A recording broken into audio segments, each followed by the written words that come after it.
Hello guys, welcome to this session. So in this session, we are going to look at something called methanol economy. So what is this methanol economy? Now, or before that, why is it important and why we are reading about it?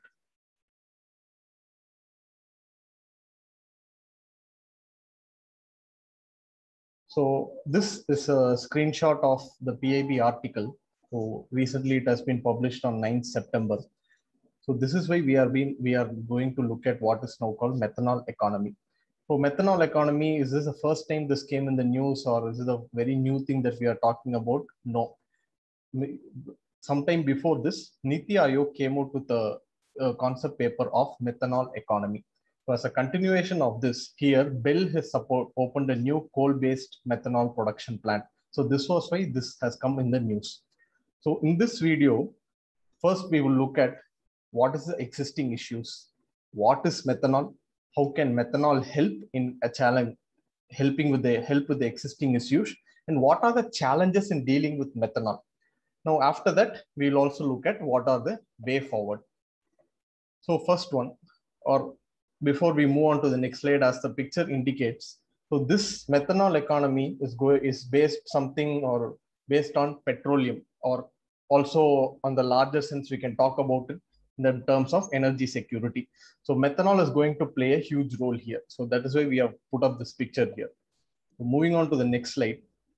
So let us look at our existing scenario.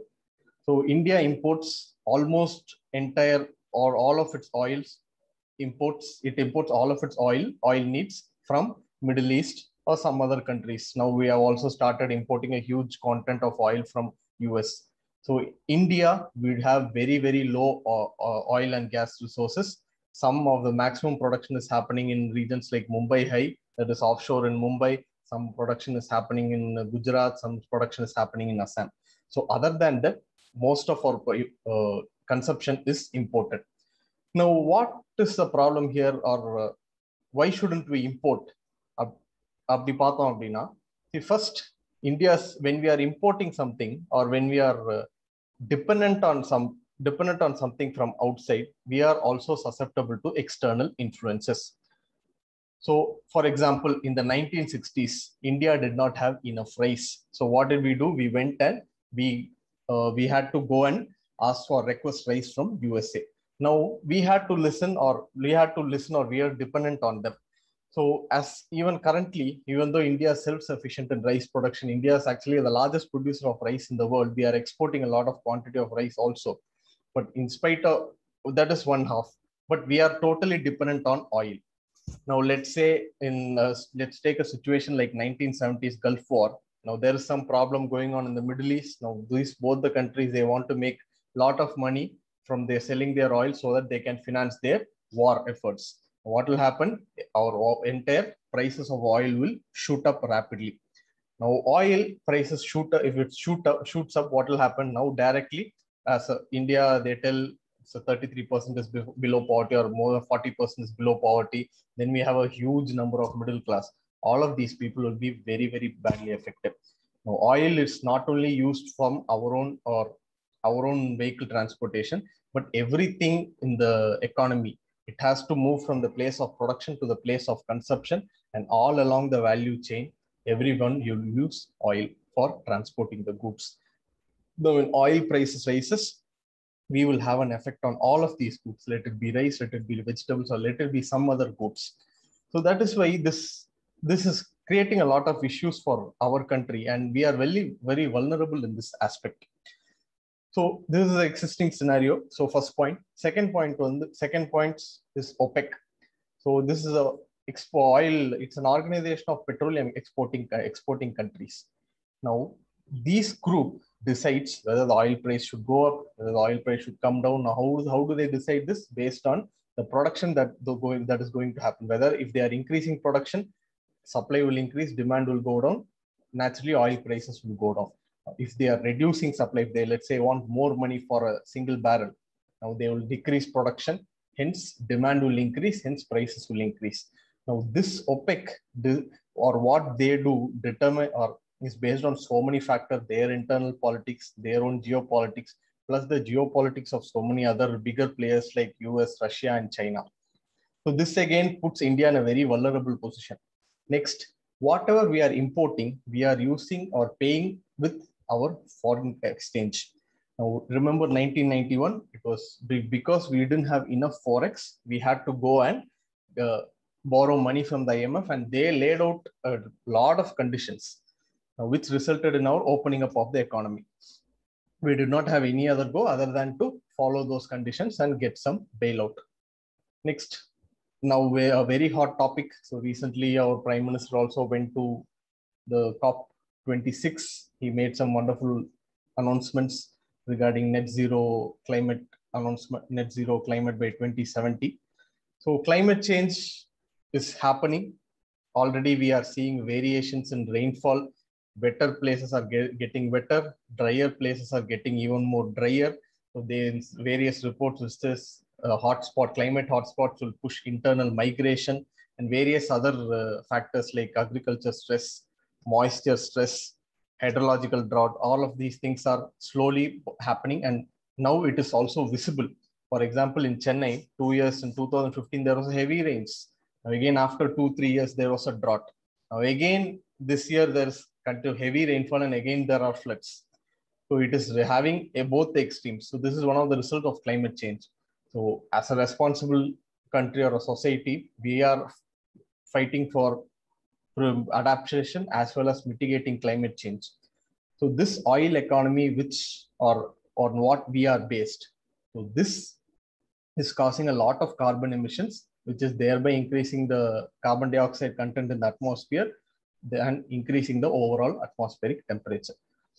Next, dependency, which we already discussed. We are dependent on them. We are, or more and more, the first 5-year plan we discussed, our motto is to be self-reliant.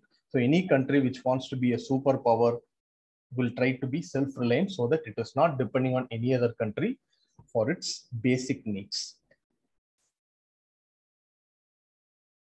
So methanol. So here, the role of methanol comes. India is importing a lot of oil. It is with that oil, all our transportation sector and various other sectors, petrochemical industry, fertilizer industry, all of that is running. Now, what can we do to make a change, or what can we do to make us less vulnerable in this aspect? One answer is methanol. There are a lot of solutions. So one promising solution is to go for a methanol-based economy. So what is methanol? It is a low carbon hydrogen carrier fuel produced from. Now, please look at the things which it can be produced from. One is high ash coal, one is agriculture residue, the carbon dioxide emission from thermal power plants, natural gas, and also municipal solid waste.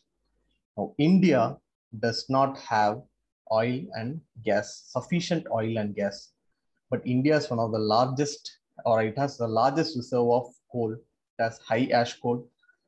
Recently in Punjab or in Delhi NCR region, we are seeing that there is heavy pollution. And what is the purpose of this reason for this heavy pollution? It is because farmers around the NCR region are burning a lot of residue, agriculture residue. Hence, all those particulate matters due to the existing anticyclonic conditions are coming and concentrating in and around the NCR region, which is causing a heavy air pollution. Next, thermal power plants. Our more than 60% of our energy needs is met from thermal power plants. Yes, coal is burned in thermal power plants, and we are producing a lot of carbon dioxide based on that. Plus municipal solid waste. So anyone who's living in a city will now know that there has been heaps and heaps of solid waste that has been piled up in various centers. We are not unable to manage it scientifically. We are unable to use the solid waste for our benefit. Now, this methanol can be produced from any of these things. Now, all of these things we have in abundance in India. Now, imagine for, let's say we are importing 85% of our oil from abroad. If we are able to blend, let's say in 1 liter of petrol, if we are able to blend methanol by 10%, 20%, imagine that cost or forex, whichever we are going to spend outside the country, will be spent inside the country. Our economy will boom. So this is the basic idea of the methanol economy. So yes, as we discussed, the idea is to blend it into the existing fuel. So what can be done, or what if we are using methanol, what are the changes that we can see? Already one we saw is the forex money or the money that we are spending in some other country will be spent in India itself, which will again create an economic boom. So we can reduce our fuel bill by 30%. Now, how can we reduce the fuel bill? Methanol is cheaper than petrol, diesel, and other forms of gasoline that we are currently using. Hence, naturally, if you are blending some part of methanol with petrol, our bill will go down. Next, energy security. So why has been, first we were talking about food security, like in the 1960s, that food security was a very prime hot topic at that time. Now we are talking about energy security. What is source? Why is energy so important? All our electricity is based on energy. All our transportation is based on energy. Now, if energy, we have to have an energy scarcity, that is a fuel scarcity. All our industries will stop. All our transportation of all our goods will stop. This will slowly result into even an economic collapse. So, but if we are having our own methanol, for example, we are producing methanol inside the country. Now there is some issue going on in the Middle East. Some production is, one country is cutting down its production. Now what we can instead adopt, take our own methanol from our own production, blend it into the fuel and use it. Hence our energy security, even though it will not be completely solved, it will not be from India, but we can strengthen our energy security.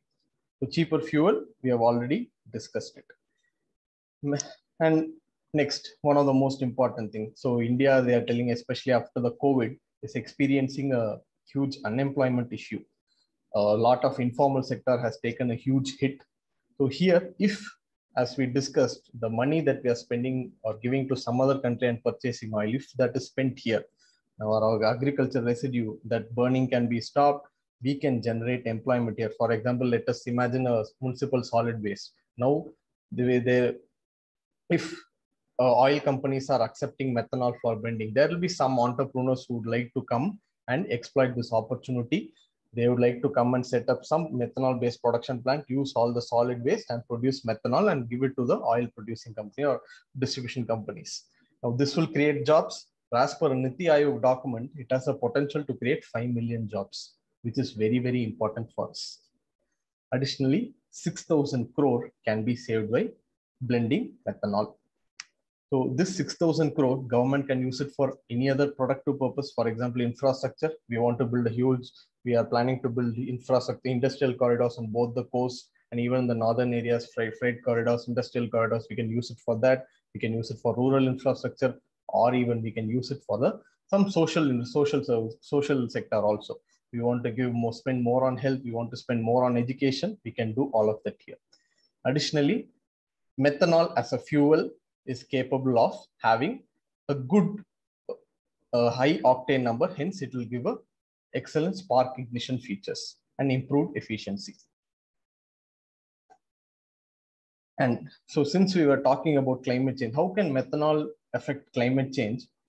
Methanol almost produces no particulate matter. No, so what is this particulate matter? The particulate matter is a very, very fine particle, which will go and inhale, get stuck or get deposited in our lungs. Now, over a period of time, this PM particles is getting deposited in our lungs. It will lead to lung cancer, heart issues, and whatnot. So this PM 2.5 and PM 10, or particulate matter 2.5 and 2.10, they are some of the very dangerous pollutants which has to be avoided. Now, this PM 2.5 and PM 2.5 are very high in Delhi NCR region. Now, if we are able to use methanol, and methanol will produce absolutely or almost nil particulate matter, no soot, and almost nil sulfur oxides and nitrous oxide emissions. And overall, just 15% if you are able to blend methanol, let's say, it will reduce pollution by 33%. And overall, 33%.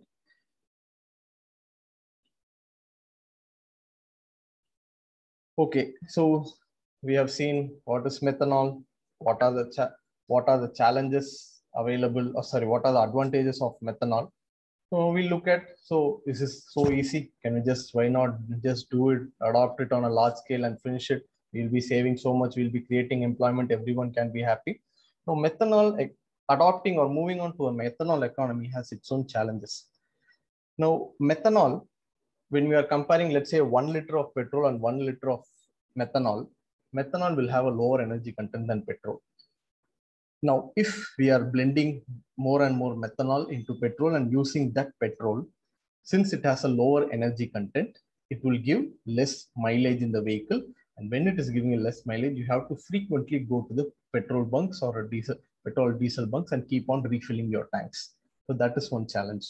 Next, methanol as a material, when we are using it in internal combustion engines, it can corrode the internal combustion or all the materials used in the internal combustion engine. There is also fire and toxic risks.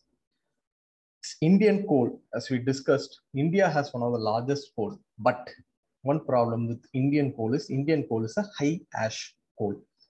Now, when we are burning coal, we'll have high content of ash. Now, there are technologies to convert coal into methane in advanced countries, but their technologies are based on converting low ash coal or low ash content coal into methanol. Now, we cannot directly pay some crores, purchase a technology and use it for Indian coal. Indian coal is high ash coal, hence we need to have our own mechanisms or our own technology to efficiently convert our high ash coal into methanol. So far, what has the government done? So the aim is good, methanol, so a lot of advantages of there. What are the steps taken? So as we already discussed, NITI Aayog has first published a concept note on moving to an ethanol-based economy. So as of now, our target is to substitute 10% of crude imports by 2030 by methanol.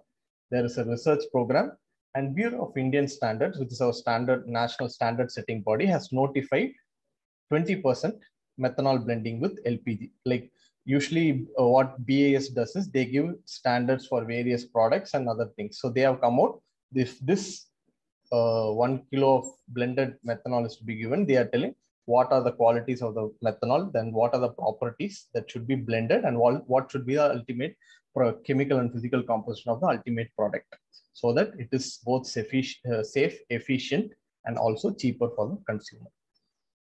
So this is what the government has done. Now BEL has come out with a plant which can convert coal into methanol.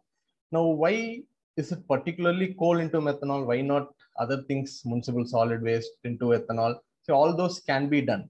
But India is sitting on one of the largest coal reserves across or anywhere in the world. Now, we should be able to harness this coal. Coal directly if we are directly burning in a thermal power plant, it is causing so many issues. So why not use the coal in such a way that it does not cause pollution and it also benefits the economy and the society? So first, that is why BEL has taken up this step and started a plan for converting coal into methanol. So additionally, what more needs to be done? The research and development has to be speeded up. Government has to give some incentives so that people or private sector comes and invest in this sector. That can be coal to methanol, or that can be a agriculture residue to methanol, or municipal solid waste to ethanol. So these kind of investments, if the government is able to attract, it will solve more than one issue, not only our energy security, cheaper fuel, but also reduce air pollution, achieve our climate change goals, and create employment also. So that's all for this session. So methanol economy, you can go on and read more. You can read the NITI Aayog document and also newspaper articles based on this. Thank you.